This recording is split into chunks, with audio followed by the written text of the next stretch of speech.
പുറപ്പാട് അധ്യായം 12. കർത്താവ് ഈജിപ്തിൽ വെച്ച് മോശയോടും അഹ്റോനോടും അരുളി ചെയ്തു, ഈ മാസം നിങ്ങൾക്ക് വർഷത്തിൻ്റെ ആദ്യ മാസമായിരിക്കണം. ഇസ്രായേൽ സമൂഹത്തോട് മുഴുവൻ പറയുവിൻ, ഈ മാസം 10-ാം ദിവസം ഓരോ കുടുംബത്തലവനും ഓരോ ആട്ടിൻകുട്ടിയെ കരുതി വയ്ക്കണം, ഒരു വീടിന് ഒരാട്ടിൻകുട്ടി വീതം. ഏതെങ്കിലും കുടുംബം ഒരാട്ടിൻകുട്ടിയെ മുഴുവൻ ഭക്ഷിക്കാൻ മാത്രം വലുതല്ലെങ്കിൽ ആളുകളുടെ എണ്ണം നോക്കി അയൽ കുടുംബത്തെയും പങ്കു ചേർക്കട്ടെ. ഭക്ഷിക്കുവാനുള്ള കഴിവും പരിഗണിച്ച് വേണം ഒരാടിന് വേണ്ട ആളുകളുടെ എണ്ണം നിശ്ചയിക്കാൻ. കോലാടുകളിൽ നിന്നോ ചെമ്മരിയാടുകളിൽ നിന്നോ ആട്ടിൻകുട്ടിയെ തിരഞ്ഞെടുത്തുകൊള്ളുക. എന്നാൽ അത് 1 വയസ്സുള്ളതും ഊനമറ്റതുമായ മുട്ടാടായിരിക്കണം. ഈ മാസം 14-ാം ദിവസം വരെ അതിനെ സൂക്ഷിക്കണം. ഇസ്രായേൽ സമൂഹം മുഴുവൻ തങ്ങളുടെ ആട്ടിൻകുട്ടികളെ അന്ന് സന്ധ്യയ്ക്ക് കൊല്ലണം. അതിൻ്റെ രക്തത്തിൽ നിന്ന് കുറച്ചെടുത്ത് ആടിനെ ഭക്ഷിക്കുവാൻ കൂടിയിരിക്കുന്ന വീടിൻ്റെ 2 കട്ടിളക്കാലുകളിലും മേൽപ്പടിയിലും പുരട്ടണം. അവർ അതിൻ്റെ മാംസം തീയിൽ ചുട്ട് പുളിപ്പില്ലാത്ത അപ്പവും കയ്പുള്ള ഇലകളും കൂട്ടി അന്ന് രാത്രി ഭക്ഷിക്കണം. ചുട്ടല്ലാതെ പച്ചയായോ വെള്ളത്തിൽ വേവിച്ചോ ഭക്ഷിക്കരുത്. അതിനെ മുഴുവനും തലയും കാലും ഉൾഭാഗവുമടക്കം ചുട്ട് ഭക്ഷിക്കണം. പ്രഭാതമാകുമ്പോൾ അതിൽ യാതൊന്നും അവശേഷിക്കരുത്. എന്തെങ്കിലും മിച്ചം വന്നാൽ തീയിൽ ദഹിപ്പിക്കണം. ഇപ്രകാരമാണ് അത് ഭക്ഷിക്കേണ്ടത്. അരമുറുക്കി ചെരുപ്പുകൾ അണിഞ്ഞ് വടി കൈയിലേന്തി തിടുക്കത്തിൽ ഭക്ഷിക്കണം. കാരണം അത് കർത്താവിൻ്റെ പെസഹായാണ്. ആ രാത്രി ഞാൻ ഈജിപ്തിലൂടെ കടന്നുപോകും. ഈജിപ്തിലെ മനുഷ്യരുടെയും മൃഗങ്ങളുടെയും ആദ്യജാതരെയെല്ലാം ഞാൻ സംഹരിക്കും. ഈജിപ്തിലെ ദേവന്മാർക്കെല്ലാം എതിരായി ഞാൻ ശിക്ഷാവിധി നടത്തും. ഞാനാണ് കർത്താവ്. കട്ടിളയിലുള്ള രക്തം നിങ്ങൾ ആ വീട്ടിൽ താമസിക്കുന്നു എന്നതിൻ്റെ അടയാളമായിരിക്കും. അത് കാണുമ്പോൾ ഞാൻ നിങ്ങളെ കടന്നുപോകും. ഞാൻ ഈജിപ്തിനെ പ്രഹരിക്കുമ്പോൾ ആ ശിക്ഷ നിങ്ങളെ ബാധിക്കുകയില്ല. ഈ ദിവസം നിങ്ങൾക്ക് ഒരു സ്മരണാദിനമായിരിക്കട്ടെ. ഇത് തലമുറ തോറും കർത്താവിൻ്റെ തിരുനാളായി നിങ്ങൾ ആചരിക്കണം. ഇത് നിങ്ങൾക്ക് എന്നേക്കും ഒരു കൽപ്പനയായിരിക്കും. നിങ്ങൾ 7 ദിവസം പുളിപ്പില്ലാത്ത അപ്പം ഭക്ഷിക്കണം. 1-ാം ദിവസം തന്നെ നിങ്ങളുടെ വീടുകളിൽ നിന്ന് പുളിമാവ് നീക്കം ചെയ്യണം. 1 മുതൽ 7 വരെയുള്ള ദിവസങ്ങളിൽ ആരെങ്കിലും പുളിച്ച അപ്പം ഭക്ഷിച്ചാൽ അവൻ ഇസ്രായേലിൽ നിന്ന് വിച്ഛേദിക്കപ്പെടണം. 1-ാം ദിവസവും 7-ാം ദിവസവും നിങ്ങൾ വിശുദ്ധ സമ്മേളനം വിളിച്ചു കൂട്ടണം. ആ ദിവസങ്ങളിൽ വേല ചെയ്യരുത്, എന്നാൽ ഭക്ഷിക്കുവാനുള്ളത് പാകം ചെയ്യാം. പുളിപ്പില്ലാത്ത അപ്പത്തിൻ്റെ തിരുനാൾ നിങ്ങൾ ആചരിക്കണം. കാരണം ഈ ദിവസമാണ് ഞാൻ നിങ്ങളുടെ വ്യൂഹങ്ങളെ ഈജിപ്തിൽ നിന്ന് പുറത്തു കൊണ്ടുവന്നത്.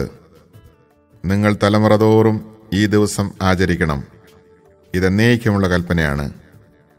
ആദ്യ മാസത്തിലെ 14-ാം ദിവസം സന്ധ്യ മുതൽ 21-ാം ദിവസം സന്ധ്യ വരെ നിങ്ങൾ പുളിപ്പില്ലാത്ത അപ്പം ഭക്ഷിക്കണം. നിങ്ങളുടെ വീടുകളിൽ 7 ദിവസത്തേക്ക് പുളിമാവ് കാണരുത്. ആരെങ്കിലും പുളിപ്പുള്ള അപ്പം ഭക്ഷിച്ചാൽ അവൻ വിദേശിയോ സ്വദേശിയോ ആകട്ടെ, ഇസ്രായേൽ സമൂഹത്തിൽ നിന്ന് വിച്ഛേദിക്കപ്പെടണം.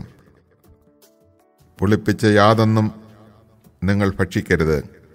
നിങ്ങൾ വസിക്കുന്നിടത്തെല്ലാം പുളിപ്പില്ലാത്ത അപ്പം മാത്രമേ ഭക്ഷിക്കാവൂ. മോശ ഇസ്രായേൽ ശ്രേഷ്ഠന്മാരെ വിളിച്ചു പറഞ്ഞു, കുടുംബങ്ങളുടെ കണക്കനുസരിച്ച് നിങ്ങൾ പെസഹ ആട്ടിൻകുട്ടികളെ തിരഞ്ഞെടുത്ത് കൊല്ലുവിൻ. പാത്രത്തിലുള്ള രക്തത്തിൽ ഹിസോപ്പ് കമ്പ് മുക്കി 2 കട്ടിളക്കാലുകളിലും മേൽപ്പടിയിലും തളിക്കുവിൻ. പ്രഭാതമാകുന്നതുവരെ ആരും വീട്ടിന് പുറത്തു പോകരുത്. എന്തെന്നാൽ ഈജിപ്തുകാരെ സംഹരിക്കുന്നതിനു വേണ്ടി കർത്താവ് കടന്നുപോകും. എന്നാൽ നിങ്ങളുടെ മേൽപ്പടിയിലും 2 കട്ടിളക്കാലുകളിലും രക്തം കാണുമ്പോൾ കർത്താവ് നിങ്ങളുടെ വാതിൽ പിന്നിട്ട് കടന്നുപോകും.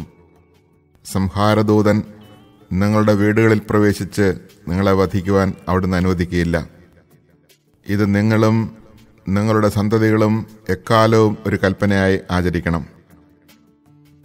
കർത്താവ് തൻ്റെ വാഗ്ദാനമനുസരിച്ച് നിങ്ങൾക്ക് തരുന്ന സ്ഥലത്ത് ചെന്ന് ചേർന്നതിന് ശേഷവും ഈ കർമ്മം ആചരിക്കണം. ഇതിൻ്റെ അർത്ഥം എന്താണെന്ന് നിങ്ങളുടെ മക്കൾ ചോദിക്കുമ്പോൾ പറയണം, ഇത് കർത്താവിന് അർപ്പിക്കുന്ന പെസഹ ബലിയാണ്. അവിടുന്ന് ഈജിപ്തിലുണ്ടായിരുന്ന ഇസ്രായേൽക്കാരുടെ ഭവനങ്ങൾ കടന്നുപോയി. ഈജിപ്തുകാരെ സംഹരിച്ചപ്പോൾ അവിടുന്ന് ഇസ്രായേൽക്കാരെ രക്ഷിച്ചു.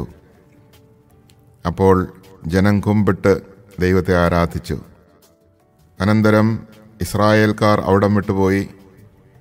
കർത്താവ് മോശയോടും അഹറോനോടും കൽപ്പിച്ചതുപോലെ ജനം പ്രവർത്തിച്ചു. സിംഹാസനത്തിലിരുന്ന ഫറോ മുതൽ കാരാഗ്രഹത്തിൽ കഴിഞ്ഞിരുന്ന തടവുകാരൻ വരെ ഈജിപ്തിലുണ്ടായിരുന്ന എല്ലാവരുടെയും ആദ്യജാതരെ അർദ്ധരാത്രിയിൽ കർത്താവ് സംഹരിച്ചു. കന്നുകാലികളുടെ കടിഞ്ഞൂലുകളും കൊല്ലപ്പെട്ടു. ഫറവോയും അവൻ്റെ സേവകരും ഈജിപ്തുകാർ മുഴുവനും രാത്രിയിൽ ഉണർന്നു. ഈജിപ്തിൽ നിന്ന് വലിയ നിലവിളി ഉയർന്നു. കാരണം ഒരാളെങ്കിലും മരിക്കാത്തതായി ഒരു വീടും അവിടെ ഉണ്ടായിരുന്നില്ല. ഫറവോ രാത്രിയിൽ തന്നെ മോശയെയും അഹ്റോനെയും വിളിച്ചു പറഞ്ഞു, നിങ്ങൾ എൻ്റെ ജനത്തിൻ്റെ ഇടയിൽ നിന്ന് പോകുവിൻ. നിങ്ങളും ഇസ്രായേൽക്കാർ മുഴുവനും നിങ്ങൾ പറഞ്ഞതുപോലെ പോയി കർത്താവിനെ ആരാധിക്കുവിൻ. നിങ്ങൾ ആവശ്യപ്പെട്ടതുപോലെ നിങ്ങളുടെ ആടുമാടുകളെയും കൊണ്ടുപോകുവിൻ. എന്നെ അനുഗ്രഹിക്കുകയും ചെയ്യുവിൻ.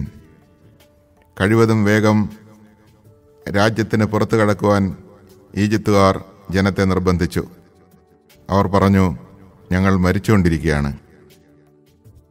കുഴച്ച മാവ് പുളിപ്പിക്കുന്നതിന് മുമ്പ് തന്നെ പാത്രത്തോടെ എടുത്ത് ജനം തങ്ങളുടെ തോൾമുണ്ടിൽ പൊതിഞ്ഞു.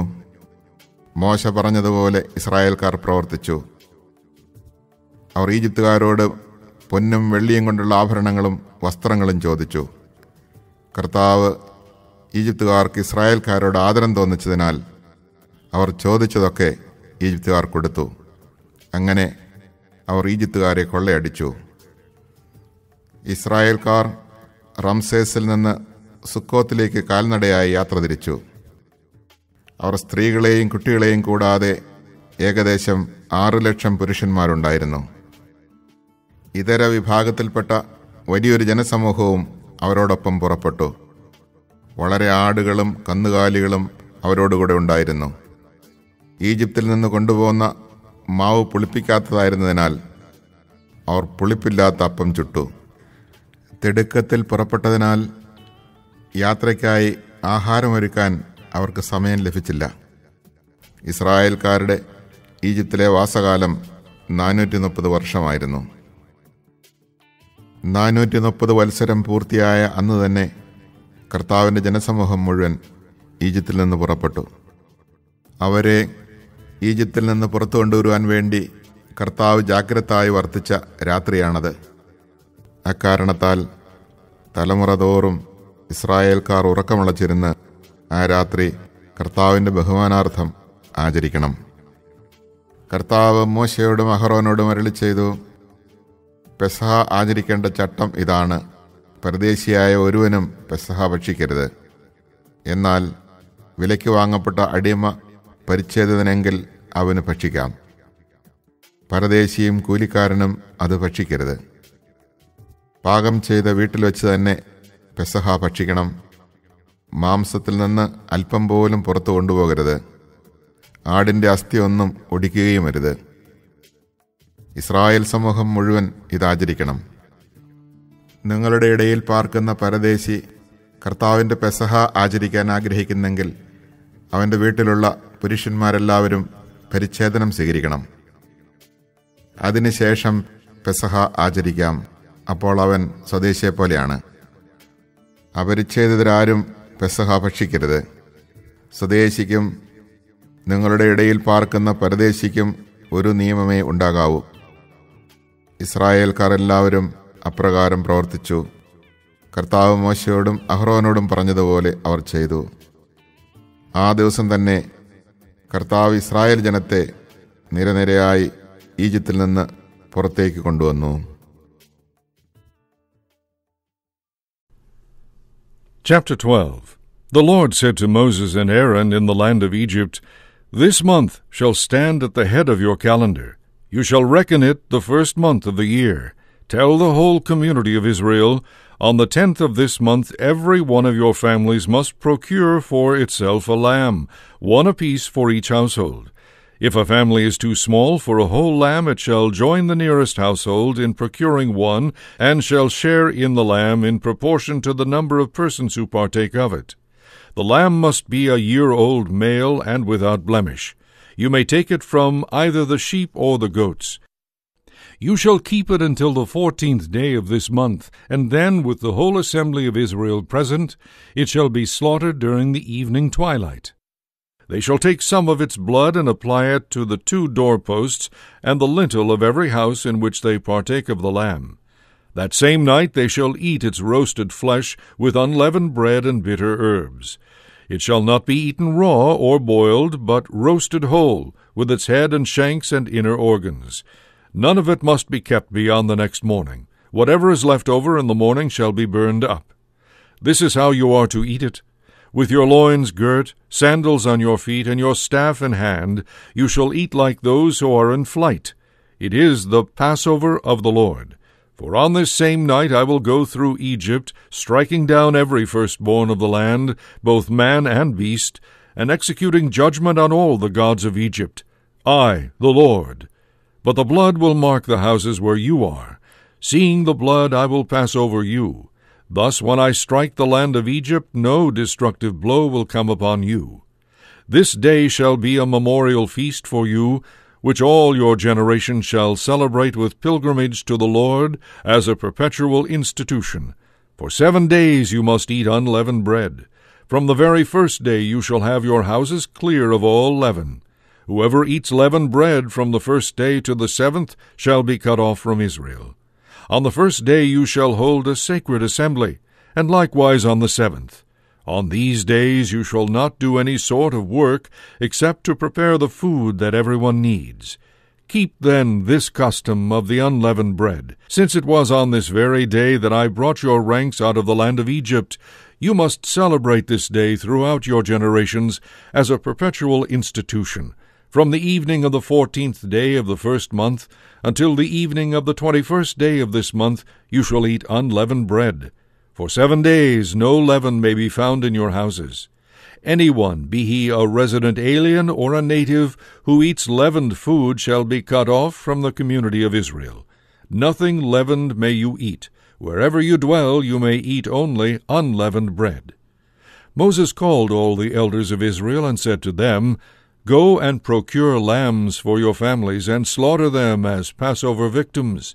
Then take a bunch of hyssop, and dipping it in the blood that is in the basin, sprinkle the lintel and the 2 doorposts with this blood. But none of you shall go outdoors until morning, for the Lord will go by, striking down the Egyptians. Seeing the blood on the lintel and the 2 doorposts, the Lord will pass over that door, and not let the destroyer come into your houses to strike you down. You shall observe this as a perpetual ordinance for yourselves and your descendants. Thus you must also observe this rite when you have entered the land which the Lord will give you as he promised. When your children ask you, What does this rite of yours mean? You shall reply, This is the Passover sacrifice of the Lord, who passed over the houses of the Israelites in Egypt. When he struck down the Egyptians, he spared our houses. Then the people bowed down in worship, and the Israelites went and did as the Lord had commanded Moses and Aaron. At midnight the Lord slew every firstborn in the land of Egypt, from the firstborn of Pharaoh on the throne to the firstborn of the prisoner in the dungeon, as well as all the firstborn of the animals. Pharaoh arose in the night, he and all his servants and all the Egyptians, and there was loud wailing throughout Egypt, for there was not a house without its dead. During the night Pharaoh summoned Moses and Aaron and said, "Leave my people at once, you and the Israelites with you. Go and worship the Lord as you said. Take your flocks too and your herds as you demanded, and be gone, and you will be doing me a favor." The Egyptians likewise urged the people on to hasten their departure from the land. They thought that otherwise they would all die. The people therefore took their dough before it was leavened in their kneading bowls, wrapped in their cloaks on their shoulders. The Israelites did as Moses had commanded. They asked the Egyptians for articles of silver and gold and for clothing. The Lord indeed had made the Egyptians so well disposed toward the people that they let them have whatever they asked for. Thus did they despoil the Egyptians. The Israelites set out from Ramses for Succoth, about 600,000 men on foot, not counting the children. A crowd of mixed ancestry also went up with them, besides their livestock, very numerous flocks and herds.